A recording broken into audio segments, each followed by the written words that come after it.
Welcome to Celebrating Act Two. Celebrating Act Two is the user manual for the second half of your life. Well, hi there. I'm Bill Jordan. Great to be back with these two guys, these two knuckleheads here on Celebrating Act Two with Art and John. Happy New Year, gentlemen. Happy New Year, Happy Bill. New Year. And you know what I always do to celebrate coming into a new year? Probably my most favorite thing is to embrace the boom. Oh my gosh, how can you not? You guys are so smooth at this. Embrace the boom, and then if you're a baby boomer, embrace the boom. Don't just hang it up. Don't just run out the clock. Live your life, forget your age, and embrace the boom. Yep. All right, so that's behind us. Okay. So resolutions, I don't know if I make official New Year's resolutions. I have goals throughout the year. My dad used to tell me, if you want to make a change, why are you waiting for January 1st? All you need is a different decision. You can make these decisions and these changes in your life anytime you want, but there is something about the first day of the year. It's like you've got a clean slate. There is a tendency to think about what you want to do. Is there not? Do you guys feel that way or not? Yeah, oh yeah. I think there's always a lot of hope involved. I mean, this year we're all happy to be rid of 2020. I could think of a longer list than usual of stuff that I was unhappy about in 2020. So there's always hope involved. You're always looking forward. That's what I like about January in general, and certainly, the new year. And I think hope is the resolutions. I hope that this year I can lose weight. I hope this year I will actually pay attention to my wife. I hope you get the idea. Yeah, so for me, New Year's resolutions is just another version of the stupid joke. Because it's just a way to do a whole bunch of things that you're not going to fulfill, as opposed to saying, I'm going to lose weight, or I'm going to stop smoking, or lower my drinking, or driving speed, or something like that. You tend to do a whole bunch of them that you break within a day or two, as opposed to one at a time. How about you guys?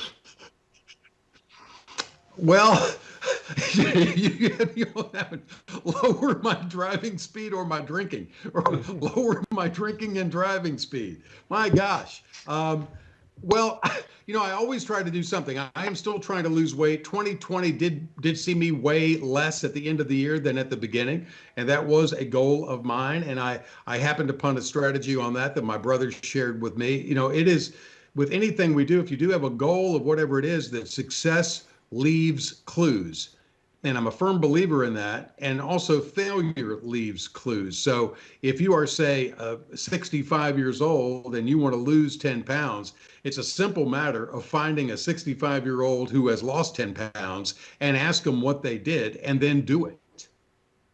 It's a simple matter of that. And among my Embrace the Boom practices, of which I've got 15 practices, one of them is, try not to compromise what you want most for what you want now. So if you want to drop the 10 pounds, but you also want to eat a plate full of, biscuits and gravy, you want the biscuits and gravy now, but what do you want more? You want to be able to drop those 10 pounds. We tend to negotiate with ourselves, and we tend to lose that negotiation. And it's not that I'm not that mentally strong to where I win them all. But if you can win more of those negotiations for the good, for what you want most, rather than what you want now, then you'll come out ahead, or come out less in the case of weight loss. I had a goal of 50 books to read in 2020. So it's basically a book a week. Now, I'm not a fast reader, but I made that, and that's a pretty good goal. One of the challenges I've got that I do want to do, and I don't call them resolutions, it's just a challenging myself, is listen to a good podcast every day. Not one of these 3 and 4 hour podcasts, but like, what we do here. There's some great podcasts out there that cover a myriad of topics, just trying to get smarter, just trying to get, better. I've said that all along with the Embrace the Boom movement that I've started. If I can get better every day, do something for myself physically, mentally, spiritually, and emotionally every day, then I'm going to end up better off than I am now. Well, Bill, get better. Well, Bill, you're not going to get smarter listening to this podcast. Yeah, I can tell you know, but that. it makes me talk. But see, talking to you guys makes me feel smarter. So there's the plus. what a shame! What a shame! As I kid. a successful resolution breaker, I'm not going to give any advice, but I will say that some of the big things in my life that I've done, I quit smoking about 30 years ago, and I was a very heavy smoker even before I was in the service. And I quit smoking several times, all unsuccessful, once for 3 years, and it's so easy to get back. And then I just woke up one morning and I said, I'm ready. And I didn't make a resolution. I said, basically, I was able to wake up and say, I'm a non-smoker. So, and from that moment on, literally, I never had a cigarette.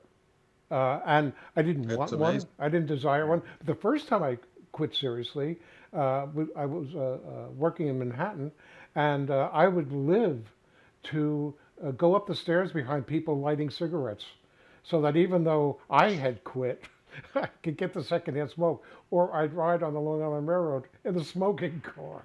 Okay, it's a death car, but I wasn't Right. smoking. I quit. Okay, but I really didn't. So to me, these resolutions, we have these good things in mind, and I don't know if any one of us can bottle the secret of how I can say, well, I'm making this change, and it happens. Okay, so it's not a willpower or anything else. I think it's just a mindset. Uh, the other two of us want to work for that person because we're all going to be rich. There you go. Wow, that was All right. profound. That was profound. I didn't get a lot of laughter. I've got Well, closing. that's. Go ahead. Go ahead, John. No, you go ahead. Well, I was just going to say, I mean, if you are serious about wanting to make some changes, I think Simon Sinek, who's a famous speaker and author, talks about one of his books is Start with Why. It's you have to ask yourself, why do you want to make these changes? And oftentimes we make the biggest and most dramatic changes in our lives either out of desperation or inspiration. And another guy I watched, now I gobble this stuff up. Former Navy SEAL shared a video, and it was about choose your hard. This is not an original idea of his, and you can find it, you can Google it.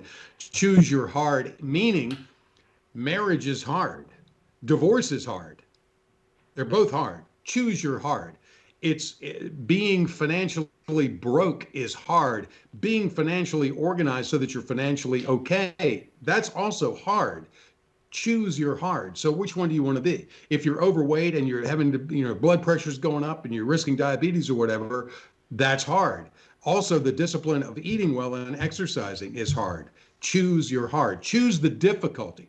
Life is difficult, and there are many times that we can choose which difficulty we want to embrace. That's helped me a lot with my mindset. Choose your difficulty. Choose your hard. Good advice. I've got a closing thought for us all, and that is that New Year's resolutions, always tend to be, well, they're personal, but they always tend to be physical, lose weight, that kind of thing. And I think the best New Year's resolutions are, maybe they're not quite the right word, but they're spiritual, they're emotional. Right. Be kinder, be more patient. Those kinds of things. So that's what I wish for everybody, is to make resolutions that are, physical and spiritual, and follow through on them. Well, I would like You to make make. it. I mean, it's a great point. Yeah, I would. Sometimes you hear in people just reaffirm like a continuing resolution. How appropriate for this conversation, yes? So I'm going Yes. to offer a continuing resolution that in this year and then every day, the beginning of a new 365 or 366 or 365 and a quarter day outlook, that my continuing resolution is to embrace the boom. Amen. Oh my gosh, was that smooth or what? It was Amen. smooth. Oh, that was you. You snuck that one in on me. Yeah, I'm Excellent. working on smooth. Okay, you get the final I word. resolved to be smoother. Bill Jordan, You get the final word. I get the final. I get the final word. Okay, well, listen, as we move into 2021, whether you guys are making resolutions or not, I do trust that if you are a baby boomer, if you were born between 1946 and 1964 and are by definition a baby boomer, I hope you don't just ride out the clock or run out the clock or just settle down and ease into some kind. If you can and you want to do it, that's fine. But if you do choose to dream more dreams and set more goals, I wish you Godspeed in that effort, reminding you to live your life and forget your age and embrace the boom. Thanks for having me on again, guys. Happy New Year. Happy New Happy Year. New Year. For more on Celebrating Act Two, visit our webpage, follow us on Facebook, subscribe to us on YouTube, and tell your friends. Celebrating Act Two is the user manual for the second half of your life.